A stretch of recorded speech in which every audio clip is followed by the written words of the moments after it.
तो आज हम बात करेंगे changing of the world of visual arts का लेक्चर 3 आज हम देखने वाले हैं इस चैप्टर का। सबसे पहला टॉपिक है the search for national art. हमने पिछले क्लास में पढ़ा था नेशनल आर्ट के बारे में। नेशनल आर्ट क्या होता है? देखिए नेशनल आर्ट क्या होता है। नेशनल आर्ट वो होता है जहाँ पर हमारे देश के बारे में हमको बताया जाए। फॉर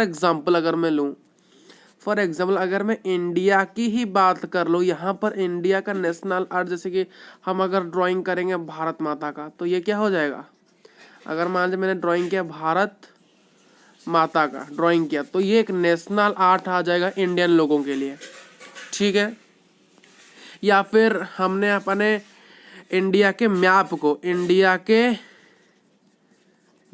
को अगर ड्राइंग किया, वो भी एक प्रकार से हमारा नेशनल आर्ट कहलाएगा, ठीक है। ये सारी चीज़ें हैं। और क्या चीज़ें हैं? तो यही एक टाइम था किसका? नेशनल आर्ट का। क्या एक सर्च था नेशनल आर्ट का, जातीय चित्र का। देखिए जैसे कि पहले इम्पैक्ट था पहले रिलीजन्स का। पहले हम रिलीजन के बेसिस पर ड्राइंग करते थे, फिर धीरे धीरे कल्चर के बेसिस पर आया। देखिए पहले था रिलीजन के बेसिस पर, बाद में कल्चर के बेसिस पर, बट अब एक नेशनलिज्म आ रहा था आर्ट के अंदर। अब आर्ट जो किया जा रहा था वो एक नेशनलिज्म के स्पिरिट को देख रहा था, जो कि बहुत स्ट्रांगली विजिबल दिखाई दे 19th सेंचुरी के एंड के अंदर। हमने क्या बोला था, जो हमारा कल्चर्स आर्ट था वो कब शुरू था? कल्चर जो आर्ट था वो शुरू हुआ था late 18th century and early 19th century में। बट देखिए जो हमारा जो नेशनलिज्म आर्ट है वो शुरू हुआ था पूरा स्ट्रांगली, अच्छी तरह से हमें दिखाई दिया कि नेशनलिज्म आर्ट का एरा शुरू हो रहा है, वो 19th सेंचुरी में शुरू हो गया। जितने भी सारे पेंटर्स थे उन्होंने कंसीडर किया, उन्होंने डेवलप किया अपने स्टाइल को, बोथ मॉडर्न एंड इंडियन को। यहाँ पर मॉडर्न दर्शाता है ब्रिटिश को, यानी जो पेंटर्स थे उन्होंने ब्रिटिश को भी दिखाया, यानी उन्होंने अपने पेंटर्स जो थे उन्होंने डेवलप किया एक स्टाइल यानी एक कैटेगरी को डिसाइड किया, जहाँ पर वो कंसीडर करते थे बोथ मॉडर्न को और इंडियन को। यानी इंडियन लोग भी एक पेंटिंग में शामिल थे, उनके साथ साथ ब्रिटिश लोग भी उनके शामिल थे, यानी मॉडर्न यानी अगर ब्रिटिश को कहा गया है। The art of Raja Ravi Varma R Verma.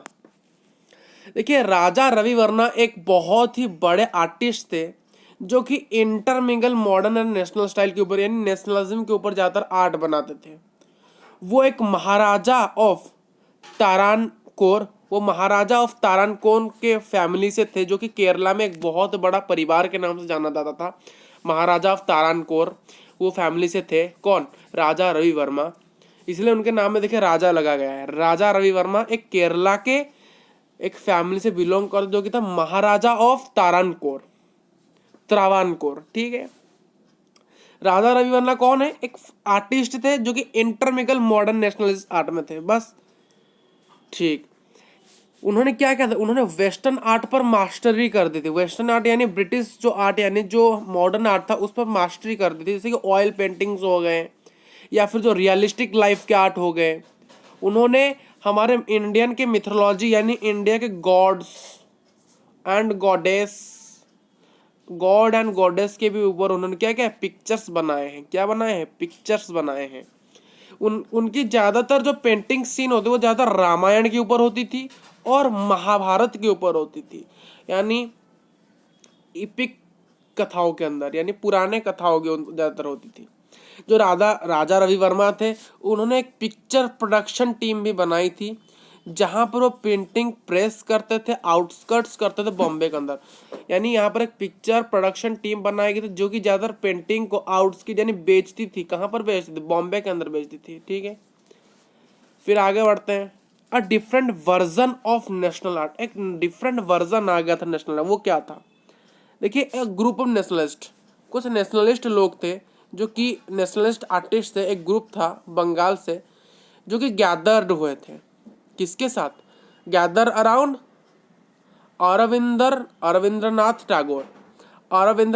Tagore के साथ एक group of nationalist artist Bengal के अंदर ग्रुप थे। ये अरविंद्रनाथ टैगोर कौन है? ये कोई नहीं है, ये हमारे उनके नीफ्यू हैं। नीफ्यू किसके हैं? रविंद्रनाथ टैगोर के। उन्होंने अपोज किया था, वो जो ग्रुप था और अरविंद्रनाथ, इन्होंने अपोज किया था रवि वर्मा के आर्ट को, उनके चित्र को उन्होंने अपोज किया था। क्यों किया था? क्योंकि वहाँ पर ज़्यादातर वेस्टर्न स्टाइल को दिखाया गया है और उन्होंने डिक्लेयर किया कि ये जो वेस्टर्न और आर्ट स्टाइल है ये हमारे मिथ्स और लेजेंड के साथ आप इसे यूज़ नहीं कर सकते।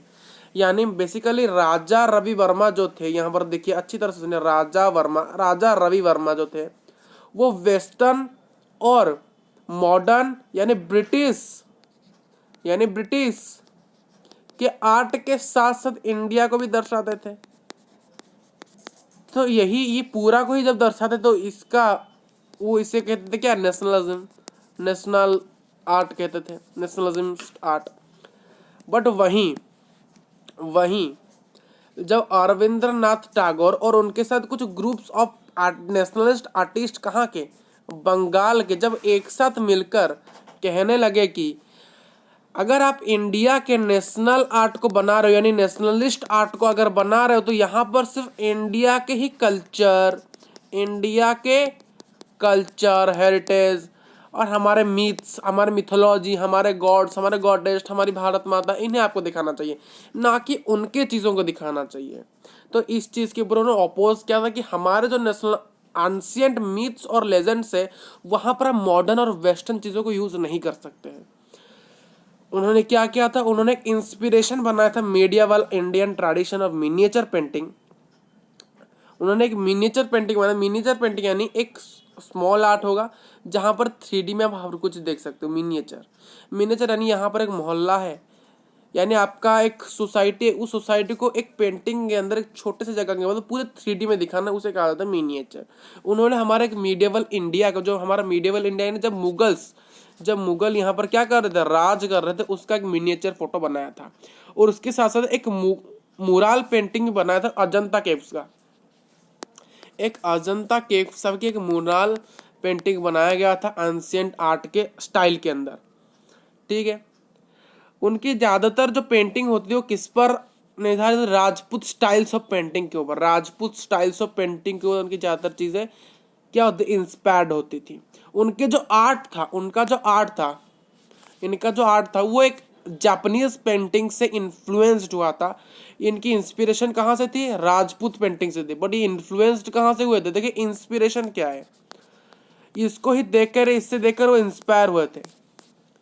बट किसको देखकर वो आकर्षित हुए थे? जापानीज पेंटिंग को देखकर, जो कि उन्होंने अपने पेंटिंग में अच्छी तरह से दिखाया था।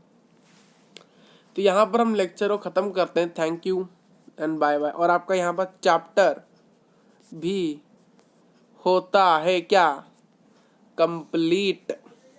मिलेंगे नेक्स्ट चैप्टर की वीडियो के अंदर। तो जो नोट्स कहाँ पर मिलेंगे आपको? डिस्क्रिप्शन बॉक्स के अंदर।